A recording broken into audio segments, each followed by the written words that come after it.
জানতেছে কি যে চোরের দেশের সকল ক্ষেত্রেই চুরি চলে। কেউ কলম দিয়ে চুরি করে, কেউ শিং খুঁজে চুরি করে, কেউ টালির ঘরের উপরে টালি সরাই ওই বসতে নামিয়ে চুরি করে। যে যেরকম পারে সে সেইভাবে চুরি করে। আবার চোরের বিচার যদি করতে চান উল্টো অ্যাকশনও হয়। থানভী রহমতুল্লাহ উদাহরণের মধ্যে লেখছে কয় চোর গেছে চুরি করতে, এবার দেওয়াল টপকায়ে একটা জিনিস চুরি করে আনতে হবে। চোর একটা দেওয়ালের পর উঠে দিয়েছে, দিয়ে ওখান থেকে পাড়িয়ে নিয়ে আসতে হবে। যেমন আপনারাই বলেন চোরে শোনে না ধর্মের কাহিনী, কথাটা বাস্তব। কিছুদিন আগে ট্রাফিক পুলিশ বলতেছিল যে চোর তার ইমান কি একটুও নেই, যে সে মসজিদের সামান্য 500 টাকার ঘড়ি খোলার জন্য তাকের মধ্যে কোরআন শরীফ এনে একটার পরে একটা দিয়ে উঁচু করেছে, তারপরে দাঁড়ায় তো সেই ঘড়ি খুলে গেছে।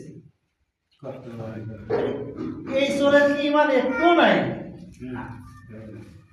যাও দেওয়াল টপকায় যে চুরি করবে, দেওয়ালের পাশ যে উঠছে দেওয়াল কাইতে পড়ে ও চাপা খেয়ে মারা গেছে।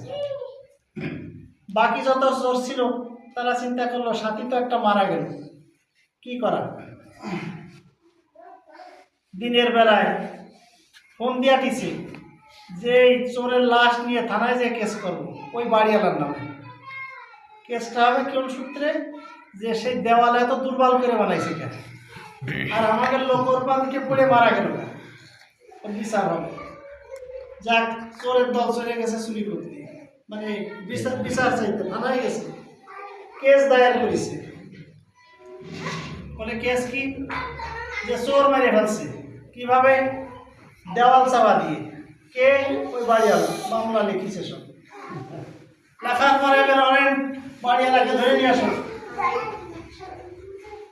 বাড়িওয়ালা এসে সব কথা শোনার পরে বলছে যে স্যার, এই দেওয়াল তো আমি গাঁথি নাই, ও তো আমার রাজমিস্ত্রিরা গাঁথিছে, তা আমাকে ডাকিছেন কেন?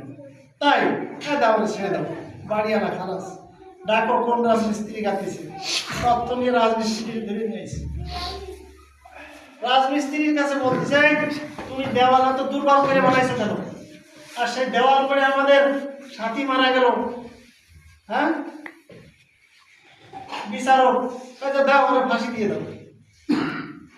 রাজমিস্ত্রি কয় ফাঁসি দিয়ে কথা শুনবেন না, কি বলবো বলো? দেওয়াল দুর্বল কি আমার কারণে হয়েছে নাই? আমি কি সিমেন্ট বালি মাখাইছি নাই? মাখাইছে তো আমার যুগাইলে। মাখাইছে কিনা সিমেন্ট বালি কে মাখায়?